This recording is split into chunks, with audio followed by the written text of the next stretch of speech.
అప్పుడు వీళ్ళందరూ అవా అని మొత్తుకుంటారు చూడు, అట్లా మొత్తుకోవాల్సి వస్తుంది. ఇంక ఇల్లది ఏముండదు, ఏడుపు తప్ప. ఈ కమ్యూనిస్టులు అందరూ అనలిస్టులు అయి తిరుగుతున్నారు చూడు రోడ్ల మీద. ఇలా గాయ గత్తర ఎందుకు చేస్తున్నారు?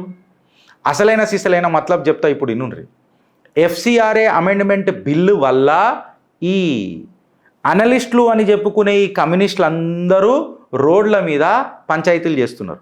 ఫారిన్ కాంట్రిబ్యూషన్ రెగ్యులేషన్ యాక్ట్, ఇది ఆల్రెడీ మోటాబాయ్ సీదా స్టాంపు కొట్టిండు. వీళ్ళు పిలిచి వీళ్ళు కూర్చొని వీళ్ళని అడిగేది ఏం లేదు, ఆడ కట్టలు గట్ట.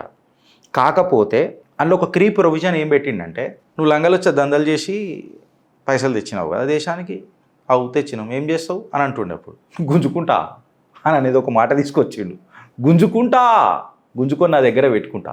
దీనికి ఈ ప్రాపర్టీ సీజర్ అనే దానికి ఇది లా ఎన్ఫోర్స్మెంట్ చేయకుండా దీన్ని డైరెక్ట్గా మనం ఇంప్లిమెంట్ చేయలేం. సో దీనికి మనం బిల్ పాస్ చేయాల్సి వస్తుంది పార్లమెంట్లో.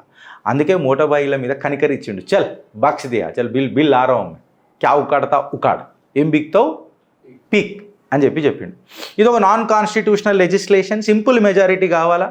నాకు తెలిసి కళ్ళు మూసుకొని కళ్ళు కొట్టే లోపల హౌ మెనీ ఐస్ చేతులు, హౌ మెనీ నోస్ ఏం చేతి ఉండదు. And so the bill of FCRA is passed in the parliament and the number is అని చెప్తారు. 7 ఉండదు, 7 ఏడుస్తారో కూడా తెలియదు ఇక నాకు.